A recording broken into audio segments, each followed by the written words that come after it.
Bonjour, 안녕하세요. 바비앙 서사님입니다. 오늘은 프랑스어의 자음을 설명해 드리겠습니다.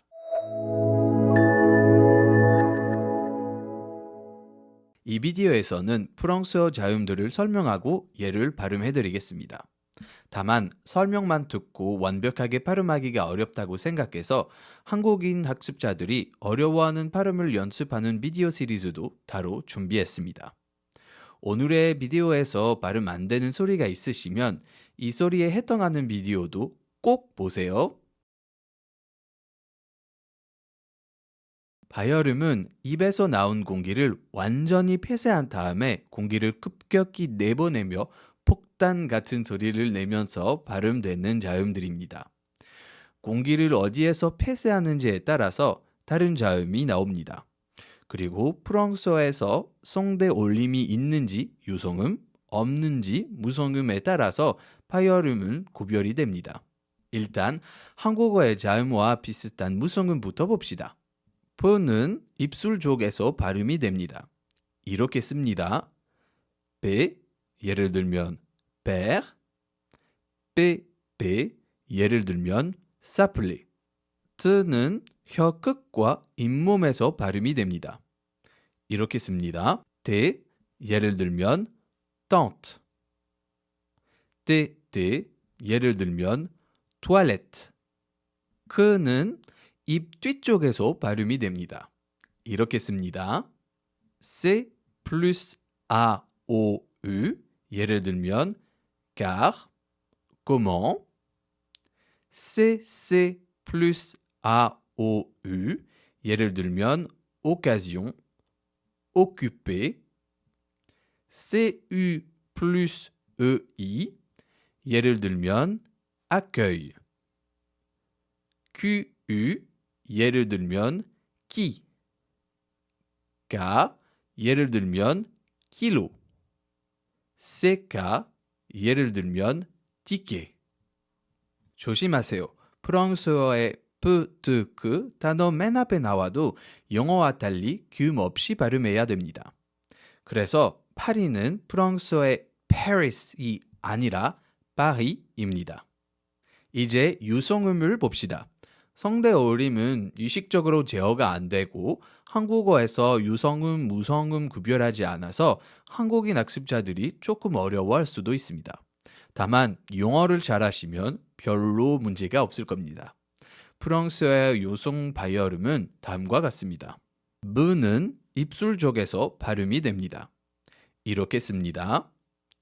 b, 예를 들면 boire. d는 혀 끝과 잇몸에서 발음이 됩니다. 이렇게 씁니다. d, 예를 들면 dormir. g는 입 뒤쪽에서 발음이 됩니다. 이렇게 씁니다. g plus a, o, u, 예를 들면 gagner. gu plus e, 예를 들면 langue. 마찰음은 입에서 나오는 공기를 완전히 막지 않고 좁은 구멍을 통과하면서 닿아서 나는 소리들입니다. 순간적으로 발음이 되는 파열음과 달리 완전히 막지 않아서 길게 발음할 수 있는 소리들입니다. 역시 마찰음도 입을 어디서 좁히는지에 따라서 그리고 성대어림이 있는지 없는지에 따라서 구별이 됩니다.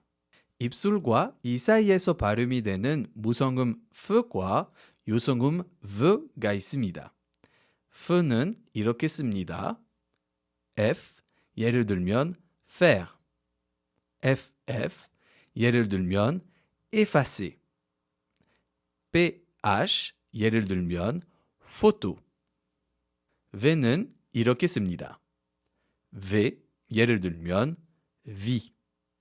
잇몸과 혀 끝 사이에서 발음이 되는 무성음 s과 유성음 z가 있습니다. s는 이렇게 씁니다. s, 예를 들면 savoir. ss, 예를 들면 classe. sc, 예를 들면 science. c plus e, i, y, 예를 들면 cité. CCD, 예를 들면 싸. ti 플러스 모음, 예를 들면 attention. z는 이렇게 씁니다. z, 예를 들면 bizarre. s, 예를 들면 cuisiner. 조금만 더 입 뒤에 발음이 되는 무성음 sh와 유성음 z가 있습니다. sh는 이렇게 씁니다. ch, 예를 들면 chaud. z는 이렇게 씁니다. j, 예를 들면 jardin. g plus e, y, 예를 들면 manger. 비자음들이 파열음들과 비슷하지만 공기를 코로 나오게 해서 다른 발음이 됩니다. 이렇게 설명하면 어려워 보일 수도 있지만 프랑스어의 비자음과 한국어의 비자음이 비슷해서 별로 어렵지 않을 겁니다. 입술 쪽에서 발음이 되고 한국어의 미음과 같습니다. 이렇게 씁니다. 예를 들면 mère, 예를 들면 grammaire. 잇몸과 혀 끝에서 발음이 되고 한국어의 니은과 같습니다.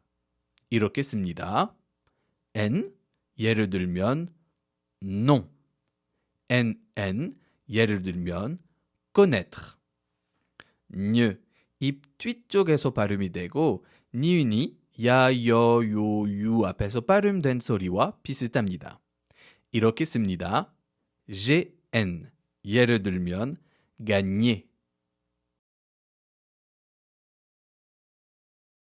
르는 모음 사이에 발음이 되는 리을과 비슷하고 그리고 용어와 비슷하니까 한국인 학습자들이 별로 어려워하지 않습니다. 이렇게 씁니다. 예를 들면 lire. 예를 들면 aller. R는 프랑스어의 대표 발음인 것 같습니다. 용어 그리고 한국어에 없는 소리라서 한국인 학습자들이 항상 어려워하는 발음입니다. 그러나 옛날 르로 발음하려고 하니까 더 그런 것 같습니다. 요즘은 르나 흐로 발음되지 않죠. R 관련 비디오를 만들 예정이지만 일단은 부드럽게 거의 한국어의 히읗처럼 발음하시면 됩니다. 이렇게 씁니다. R, 예를 들면 라디오. 예를 들면 arriver. 프랑스어에서 x라는 발음이 많이 나옵니다. 그냥 그와 s의 결합이라고 생각하시면 되는데 프랑스어에서 너무 흔해서 특별한 문제가 있습니다. x.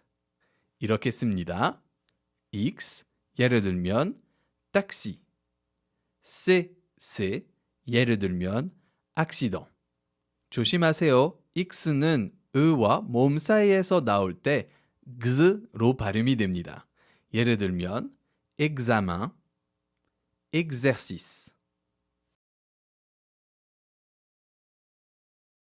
반모음.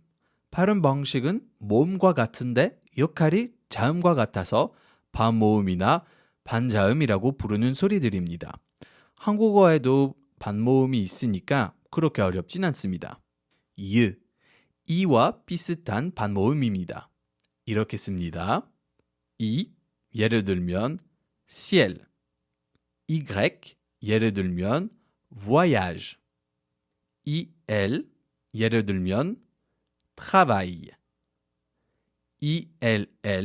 예를 들면 feuille. 우와 비슷한 반모음입니다. 이렇게 씁니다. 예를 들면 toi. 예를 들면 oui. 마지막 반모음은 한국인 학습자들에게 조금 더 어려울 수도 있습니다. 왜냐하면 한국어에 없는 ü 모음과 비슷하기 때문입니다. 위라는 반모음이지만 사실 발음은 ü 모음과 너무 비슷해서 그냥 ü가 다른 모음과 결합했다고 생각하시면 됩니다.